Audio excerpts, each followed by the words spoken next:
Subscribe to our channel by clicking the subscribe button. Click the bell button and enjoy the latest uploads from our channel. बंदा किसी बड़े शख्स से मिले तो कई दिन तक उसका नशा नहीं उतरता कि मैं फलां से मिल के आया हूं, तो जो रब से मिलकर आए तो उसका भी एक नशा है ना। लेकिन चूंकि उसकी नजर पाक नहीं थी इसलिए वो मुलाकात ही अधूरी रहेगी उसकी, तो उसको उसका सरूर बातन नसीब ही नहीं हो सका, उसका हाज ही नहीं नसीब हो सका। ईमान की एक मिठास है। जेब में पैसे हो ना तो उसका अपना एक नशा होता है कि मेरे जेब में 5 लाख रुपया पड़ा है। वो आजकल वो बच्चे हैं इस उम्र में, अगर महंगा मोबाइल हो हाथ के अंदर तो उसका एक नशा होता है मेरे हाथ में इतनी कीमत का मोबाइल है। तो जेब में पैसे हो तो उसका एक नशा होता है, हाथ में कीमती मोबाइल हो तो उसकी एक कैफियत होती है।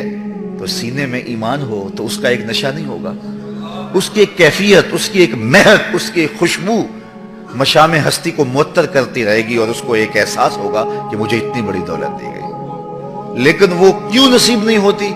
इसलिए कि ये 3 चीजें नसीब नहीं होगी। तो जब अल्लाह उसके रसूल को हर शय से ज्यादा महबूब नहीं जानेंगे, जो अपने लिए पसंद करते हैं वो अपने मोमिन भाई के लिए पसंद नहीं करेंगे, और तीसरा कुफर की तरफ पलटना इतना मुश्किल होगा कि आग में जाना आसान होगा लेकिन कुफर की तरफ जाना मुश्किल होगा। जब तक ये 3 चीजें ना हो तो फरमाया ईमान की हलावत, ईमान की मिठास नसीब ही नहीं होती है। और यहां ईमान तो इतने सस्ते हो गए हैं कि एक अंदाजे के मुताबिक पाकिस्तान में साल में 10,000 लोग बैरून मुल्क जाने के लालच में अपने आप को मिर्ज़ई लिख देते हैं। इतना सौखा और इतना सस्ता ईमान हो गया है, इतनी मताए अर्ज़ा हो गई है, जबकि ये इतनी मताए अजीज थी कि इसके लिए लोगों ने जाने दी। सहाबा की जिंदगियां देखें, ताबीन की जिंदगियां देखें, उनकी उंगलियां काट दी, पोर पोर काटा गया और हर बार कहा गया कि इनकार करो। उन्होंने कहा कट जाएंगे, इनकार नहीं करेंगे मोहम्मद अरबी सल्लल्लाहु अलैहि वसल्लम का। और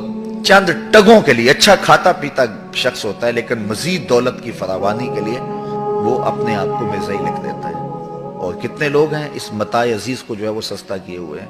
जब तक आजमाया ना गया हो ना तो उस वक्त पता नहीं चलता कि बंदा कहाँ खड़ा है। जहां में तू किसी दीवार से ना टकराया, किसे खबर के तू संगे खारा है या के जुज्जाज। इकबाल कहता जब टकराएगा ना तू किसी दीवार से फिर पता चलेगा पत्थर है या शीशा है।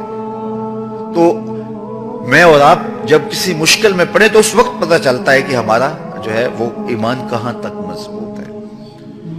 वो एक खातून थी जिसका जिक्र इकबाल ने किया है, तो उसको उन्होंने उठा करके एक अंधे कुएं के किनारे खड़ा किया और खड़ा करके उसके सामने सांपों और बिच्छुओं के टोकरे उस कुएं के अंदर फेंके और फेंक करके कहा कि अब तुझे भी इसमें फेंकना है। ये अंधा और वीरान कुआं है, इसके अंदर बहुत सारे बिच्छू और सांप पहले ही मौजूद थे, लेकिन हमने तेरे सामने इसलिए फेंके हैं कि तुम्हें यकीन हो जाए कि इसके अंदर कितने सांप गए हैं तेरे सामने और कितने बिच्छू डाले गए हैं। अब या अपने मजहब से, अपने दीन से मुनहरिफ हो जा, वरना धक्का दे देंगे तुझे इसके अंदर। तो उसने कहा मुझे एक रात सोचने के लिए दे दो। तो उसको एक रात सोचने के लिए दी गई और सुबह जब उसको उठा के दोबारा उस कुएं के किनारे पे लाया गया तो उसको कहा बता। उसने कहा फेंक दो। उसने कहा तू रात सोचा नहीं था? कहा मैं सोचने के लिए रात इसलिए नहीं मांगी थी, मैंने रात इसलिए मांगी थी कि मैं जो है वो अपने अंदर को मजबूत कर लूं कि जब मैं इसके अंदर जाऊंगी तो सांप मेरे बदन से चिमट जाएंगे, बिच्छू मेरी बोटियां नोचेंगे और सांप मुझे चारों तरफ से घेर लेंगे। तो कहीं ऐसा नहीं हो कि मैं अंदर जाके कहीं मुनहरिफ हो जाऊं।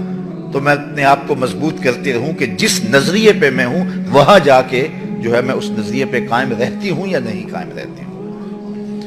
तो मैं और आप जरा तसव्वुर में अपने आप को किसी ऐसे अंधे कुएं के किनारे पे खड़ा करें जिसमें सांप फेंके गए हैं और फिर हमें कहा जाए तो हम किस जगह पे खड़े हैं। अगर हम सब कुछ गवारा करेंगे और ईमान से मुनहरिफ नहीं हो सकते फिर मुबारक हो, और अगर कमजोरी महसूस करते हैं तो फिर जरूर अपने अंदर तकवीयत पैदा करने की कोशिश करें।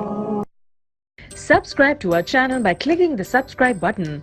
Click the bell button and enjoy the latest uploads from our channel.